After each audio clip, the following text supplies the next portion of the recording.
하나님을 신뢰하라. 티벳 속담에 티벳이라는 나라에서 전해오는 이야기 속에 이런 이야기가 있어요. 내일을 맞이하는 것보다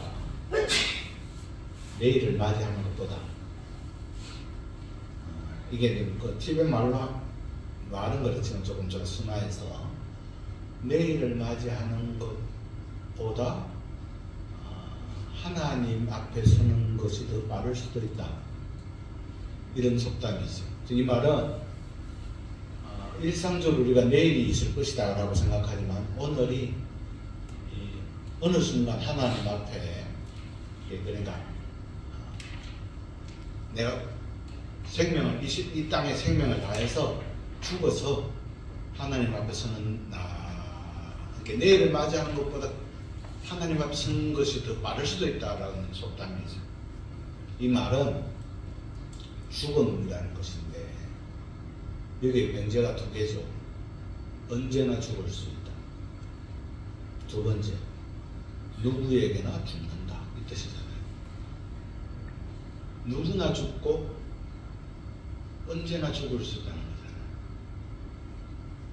거잖아요. 우리 오늘 예배드리기 전에 잠시 저 뒤에서 장로님하고 그 박찬배사님 그 얘기도 나누면서 지난날에 그 병가의 싸움들, 그 가정들 이렇게 나눴지만 그러면서 제가 이번 주간에 저희 고등학교 은사님이 돌아가셨거든요.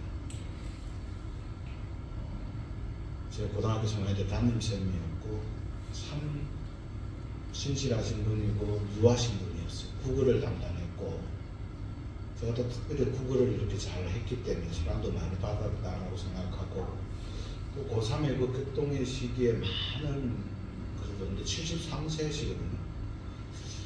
갑자기 소청을 하셨어요. 그래서 제가 안 되겠다 싶어서 선생님이 제가 간 거 알겠습니까만 그래도 제자로서 가야 되겠다 싶어서 시간을 내서 다녀왔어요. 이게 또 이런 거더라고요. 선생님이 굉장히 호리호리 하시니까 그 다음에 술, 담배도 전혀 안 하시고 그러니까 건강에 대한 자신감도 좀 있으시고 음악을 아주 좋아하시고 테니스도 잘하시고 이러다 보니까 조금 놓친 게 아닌가 그러면서 우리 친구 그 내과 의사가 서로 통화를 하면서 아유 이렇게 조금 체크만 하셨으면 괜찮았을 건데 이런 이야기도 나누었어요. 언제나 누구에게나 죽음은 오죠. 역으로 이야기하면 반대로 이야기하면 우리가 살아가는 삶도 언제나 살고 누구나 산다는 겁니다. 맞죠? 언제나 살아요 우리가. 찌질하게 못 살든 주머니에 100원밖에 없든 아니면 마이너스 통장을 가지고 살든 빚더미 언제나 살든 언제나 살아요. 누구나 살아요.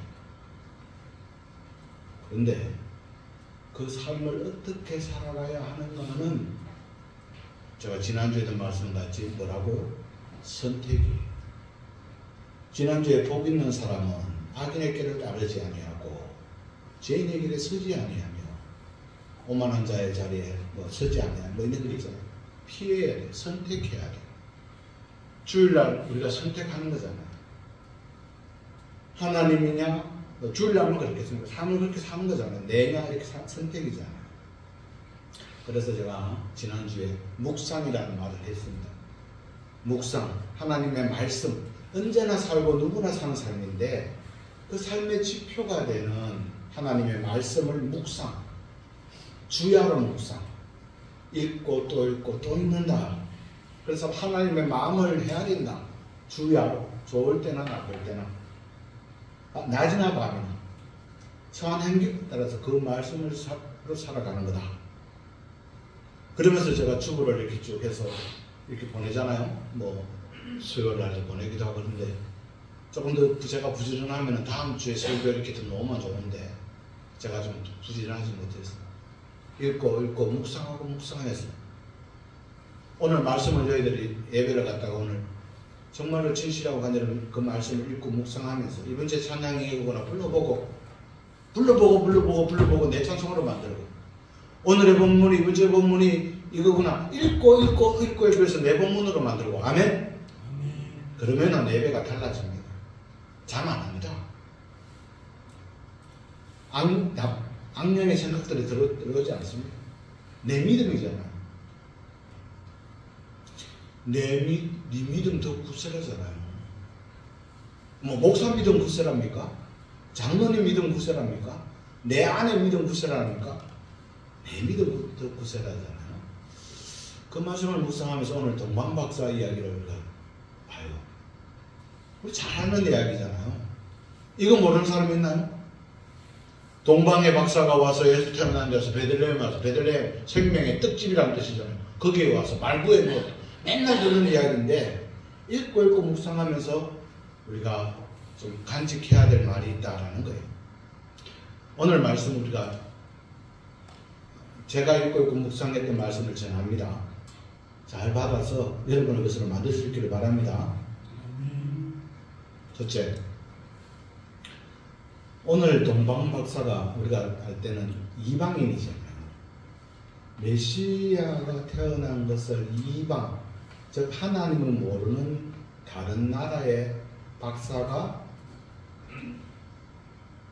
하나님을 믿는다고 하는 이스라엘 땅에 와서 야, 누구 나라 누구 땅에 예수가 태어나대?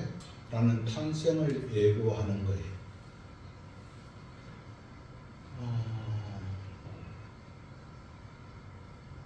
그 누구보다도 하나님을 인정하지 않는 이방 매대족속들이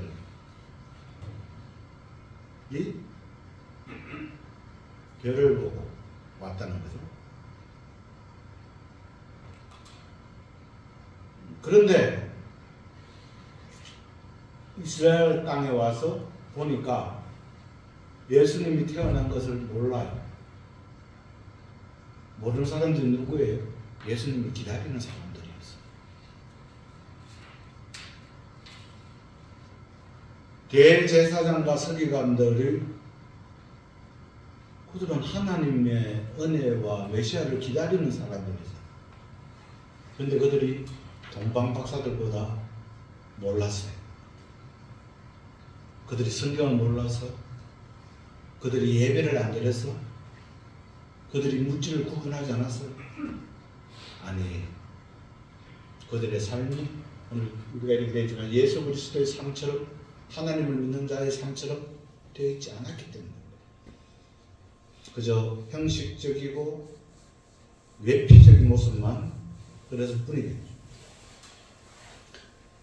그들은 오로지 종교적 신념이 있었을 거예요. 아마 그걸 자기가 종교적으로 누릴 수 있는 권한들, 대제사장과 서기관이라고 하니까, 또는 나가면 오 제사장님 존경받고 권한을 누리고, 오늘날 우리가 이야기한다면 교회가 나가서 목사요, 장로요, 집사요, 또는 교회 단체 만들고 무슨 이거일 수도 있어요. 하나님을 모르는 사람보다 하나님을 더 무시하고 하나님 없는 것처럼 살아가는 오늘 우리들의 모습을 우리는 이 동방박사의 예수님을 찾아오는 모습을 통해서 우리는 배울 수 있어요. 우리 신앙인들에게 주는 경고가 아닐까요? 저는 그렇게 받아듭니다. 반면교사를 삼아야 됩니다. 그거를 보고 가르침을 받아야 되죠. 이것을 통해서. 우리가 삶 속에서 하나님을 예배한다고 하지만은 하나님을 모르는 이 땅의 많은 사람들보다 믿음 없고 하나님 없는 것처럼 더 악한 일에 가담하고 있는 오늘 우리들은 아닌지, 이것을 보게 되면서 왜 그러한 잘못을 범하는지는 오늘 세 가지를 한번 살펴보면서 우리에게 부족한 것은 채울 수 있는 은혜를 누리시기를 바랍니다. 첫째는 작은 가능성을 의지하는 거예요. 우리는 확실한 증거가 있어야 뭐 하는 경향이 참 많아요. 주식 투자도 그렇죠. 정보 이렇게 하다 보니까 신앙생활에 있어서도 자기 체험, 자기 확신들에 누리는 것들을 기도원이 하나님 뭐 양털 가지고 시험하듯이 해보는 것도 없고 또 뭐 대충 이렇게 합니다. 이게 작은 가능성을 의지하는 거죠. 1절에서 3절에 보면은 동방 박사들이 별을 보고 와요. 별. 얼마만큼 잘 보였을까요? 저 먼 나라에 몇 킬로에 보고. 그들은 어디서 태어난지도 몰라요. 적은 가능성이에요. 그냥 정말 0.001%의 가능성을 가지고 오죠. 그래서 물어요. 우리를 구원할 메시아가 어디 났느냐? 알아요. 확실한 증거를 알아요. 구약이 기록되어 있어요. 하나님 말씀이 기록되어 있어요. 베들레헴이라고 기록되어 있어요. 그런데 그들은 머뭇거리죠. 오늘 우리들은 그렇지 않습니까? 이 눈에 아무 증거 아니 배여도 믿음만을 가지고서 늘 걸으며 찬송하지만 미래 또는 신앙생활, 우리의 뭐 예배생활, 헌금생활 그런 부분에 확실한 뭐가 없으면 뭐 이게 투자하는 것도 아니고 베팅하는 것도 아니고 겨자씨만한 믿음이 있을지라도 이 말씀을 오늘 저에게 받았습니다. 확실한 계시, 예수 그리스도의 십자가의 보혈, 구원의 은총 이게 있어도 움직이지 못하잖아요. 우리가 뭐 믿음 생활하고 신앙 생활하면서 뭐 제가 지난주에 좀 몰라서 안 하고 아는 것이 부족하고 하는 겁니까? 저하지 아니하고 절개하지 아니하기 때문에 그렇다는 말씀을 드립니다. 확실한 증거보다는 적은 가능성을 의지하는 것이 뭘까요? 우리의 신앙생활 속에서 매일매일 말씀 읽고 묵상하고 그 속에서 우리 가정이 해야 될 역할들을 갖고 교회에서 내가 해야 할 삶의 모습들을 찾고 사회와 나라와 민족 또는 사회 속에서 내가 공동체 꼭 교회만이겠습니까? 할 수 있는 일을 찾아가는 거죠. 두 번째, 하나님의 말씀은 늘 제가 계속적으로 말씀에 대해서 이야기하는데 하나님의 말씀 나의 삶이 되도록 하기 위해서는 첫째는 말씀하는 존재에 대한 확신이 있어야 돼요. 아멘. 누가 말하죠? 하나님이잖아요. 무소부지하시고 하나님이란 게 전지전능하다 이 뜻이잖아요. 엘샤다이잖아요. 그분의 말씀이잖아요.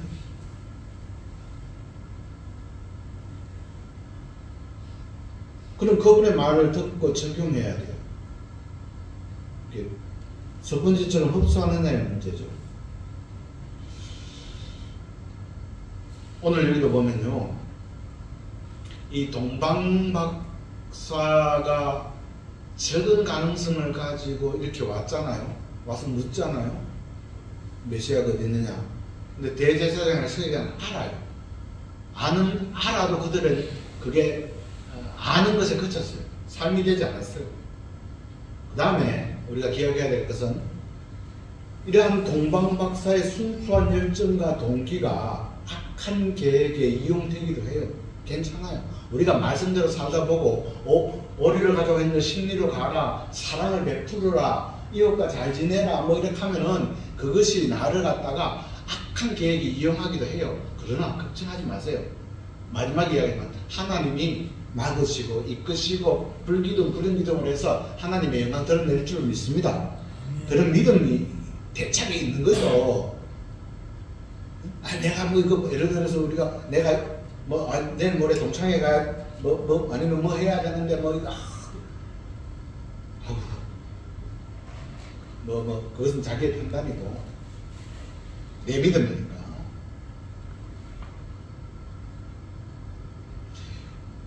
이 동반 박사의 이 계획을 듣고 헤롯 왕이 내가 경배하겠다라고 하는 것은 경배도 여러 가지 경배가 있어요.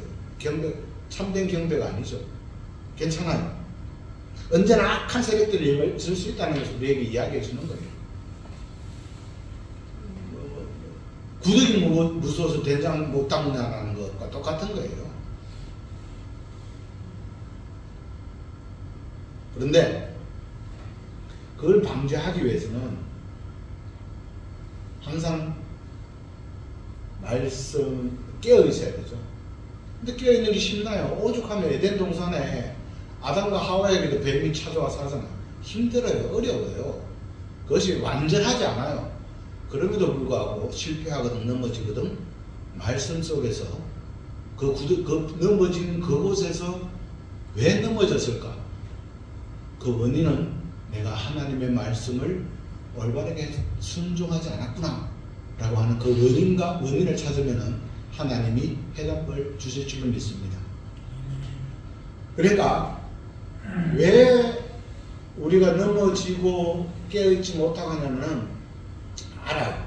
지식이 되었지만은 왜 대제사장이나 서기관들은 그들이 예수가 어디서 태어났는지 다 몰랐겠어요. 지식은 알아요. 아는 것에서. 그래서 제가 늘 우리가 신앙생활에서 내 머릿속에서 아는 것, 세상에서 가장 긴 길은 머릿속에서 내 마음의 요 길이라고 했잖아요. 머리는 아는데 마음이 안 움직여요. 도와야 되는데 마음이 안 움직여요. 이게 이런 겁니다. 지난주에 동부시찰에 28분의 장로님들이 필리핀 정가와 목사님 선교사를 갔고 제가 그 후원회장이에요. 우리 교회가 단지 돈 쓰는 것도 없어요. 맹목사 그렇게 있어요. 막도움 선교들이 있어요. 근데 그 가신 분들이 그 상을 보니까 뭐 음양시설도 없네. 갔다가 막 너무너무 부족하니까 거기 갔던 장로님이 자기가 그 사비를 100만 운동을 했대요. 그 다음에 어떤 교회에서는 뭐 쌀 같은 거 남은 것도 최고로 이렇게 하다 보니까 보고 알게 되니까 행하게 되는 거죠. 아는 것에서 마음의 감동까지가 와야 되거든요. 해외 선교 이런 것도 나가보면 그래요. 그러니까 저도 예전에 인도 네팔 얘기 갔다 왔는데 가기 전에 내가 여기를 왜 가야 돼? 막 그랬거든요. 가서 보면 하나님의 역사가 막 눈에 보여요. 아멘? 정말로 믿음이 그런 쪽에 막 역사가 일어나요. 아픈 사람이 벌떡벌떡 일어나기도 하고 볼펜 하나 가지고 공부하는 애들 모습 보면 한장해요. 이게 아는 것에서 이 가슴까지 보기 힘들다고 해요. 그러니까 이 말이 삶이 되지 않는다는 거예요. 말씀이 삶이 돼야 돼요. 그 다음에 마지막이에요. 그러므로 우리는 항상 말씀을 통해 깨어 있어야 돼요. 깨어 있는 걸 알고 좋아하고 즐거이 행하는 삶. 제가 지난주에 했잖아요. 노노의 지지자, 불효호지자. 아는 것에 그치는 것보다 좋아하는 것보다 못하고 호지자, 불효 약지자. 즐거이 하는 사람을 따라가 못한다. 제 인생의 모토로 삼아야 돼요. 신앙의 모토인 것 같아요. 요즘 들어보니까. 우리가 예배도 즐겁게 드리고, 아멘? 즐겁게 가는 것은 뭐, 찬양이 기쁘고 감사하고 받으면 즐겨하는 거죠. 효도, 엄마한테 전화하는 것, 뭐 부모님한테 잘하는 것, 그거 머리로 부모님한테 잘해야 된다 하는 걸 누가 모릅니까? 인간이라 하면 알지요. 근데 안 하는 건 뭐예요? 뭐, 좋아하는 것, 아는 것, 그날 즐겨해. 저도 그게 잘 안 되는데 저는 못하지만 이런 생각합니다. 야, 우리 어머니 나한테 공부시킨다고 했던 거 생각해보면 안 할 수가 없어요.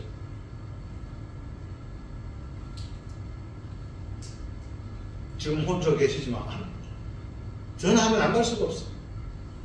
가면서 그랬죠. 막 주변에 부르고 말이야. 양 하나 떨어졌다고 갖다 주고 어만 생각 다 들죠. 그런 것은 인간적인 모습들. 그거마저 없겠어요, 제가 뭐 완전한 100% 완벽한 사람도 아니고. 그러나, 그러한 것들 속에서 깨닫는 것은 즐거워요. 우리가 하나님 신앙생활하고 왜 합니까? 기쁨과 즐거움과 감사 하나님 우리 절대자시고 오늘 예배 안 오면 뭐가 있습니까? 정성 집사님, 안 오면 오늘 뭐 법적인 제재가 가해집니까? 뭐 목사 전화 한 통 할 수 있겠지. 그것도 저도 하는 것도 잘 그렇습니다. 난 그렇겠죠. 즐거워. 헤롯 시대의 대제사장이나 서기관들도 다 갈고 있으면 저는 삶이 되지 못했어. 그 다음에 마지막입니다. 4번 함께 읽읍시다. 시작. 진정으로 하나님을 예배하는 자는 하나님께서 인도하신다. 이게 오늘 여기 보면은 동방박사가 아기에게 경배한다는 말이 들어오고요. 헤롯도 예수를 찾으면 알려달라고 내가 경배하겠다라고 해요. 이게 두 가지 예배 중에서 참된 예배를 드리는 동방박사들, 가짜 예배를 드리는 헤롯 왕.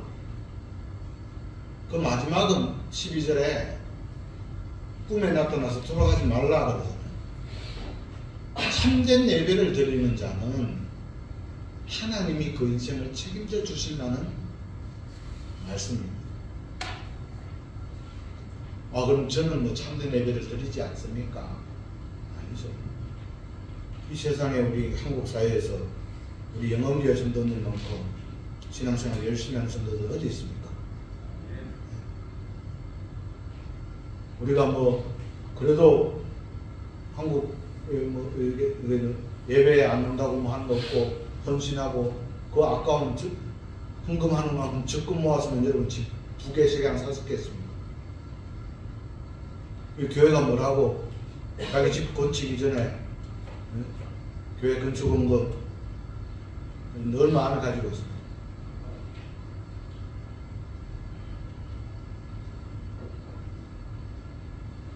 참된 예배를 드리는.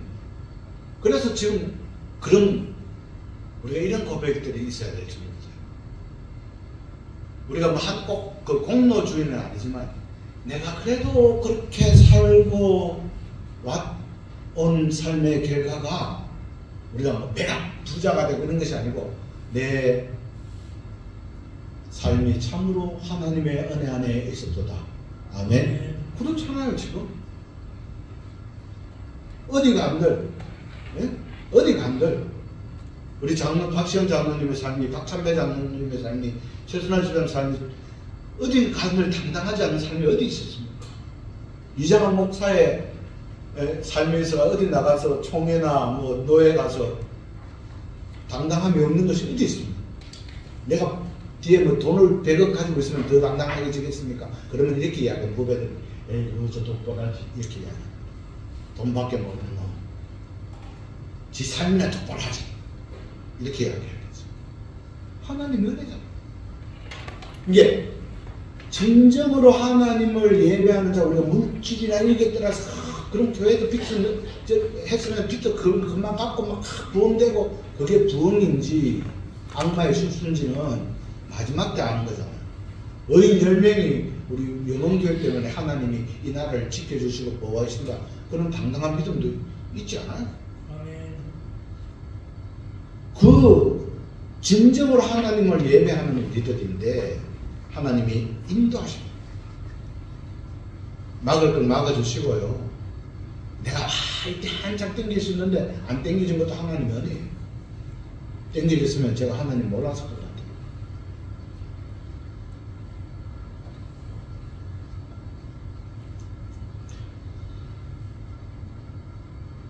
이것은 이 동방박사 이야기는 예수 그리스도의 탄생만 타는 것이 아니라 여기에 원대한 계획들이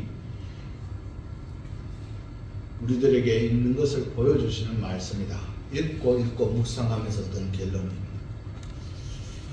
예수님이 그러니까 우리가 예수 그리스도의 탄생을 동방박사나 또는 양치는 목자에게 알려주잖아요. 마가복음을 보면 이게 모든 인류에 대한 하나님의 구원 계획이에요. 참된 예배를 드리는 자 하나님께서 보호하신다. 이러한 거죠. 말씀을 마무리합니다. 5번을 함께 읽으면서 말씀을 마무리하겠습니다. 시작. 누구보다 성경을 잘 아는 사람들이 마음에 악을 품는다. 말씀이 나의 삶에 녹아들지 못하고 지식에 머무는 사람은 마음에 악을 품는다. 오히려 그 지식이 나와 하나님의 관계를 가로막는다. 성도는 말씀을 단순히 지식으로만 여기는 것이 아니라 자신의 삶과 연결시키는 은혜를 감직하여야 한다. 기도합니다. 아버지 하나님, 오늘 동방 박사의 참된 경배의 모습을 통해서 그 속에 숨은 하나님의 놀라운 계획들을 묵상합니다. 하나님의 마음을 헤아립니다. 아는 것에서 그치지 아니하고 하나님의 말씀을 좋아하고 그것을 적용하고 실천하는 일에 즐거이 하는 저희들로 삼아주셔서 늘 언제 어디서나 죽음 앞에서나 괴로움 앞에서나 병든 앞에서도 하나님의 인도하심을 미리 감사하고 감격하며 살아가는 저희들로 삼아주셔서 감사합니다. 이 삶이 하나님 앞에서는 그날까지 불변하지 아니하도록 성령께서 지켜주옵소서. 감사드리며 예수님의 이름으로 기도드립니다. 아멘.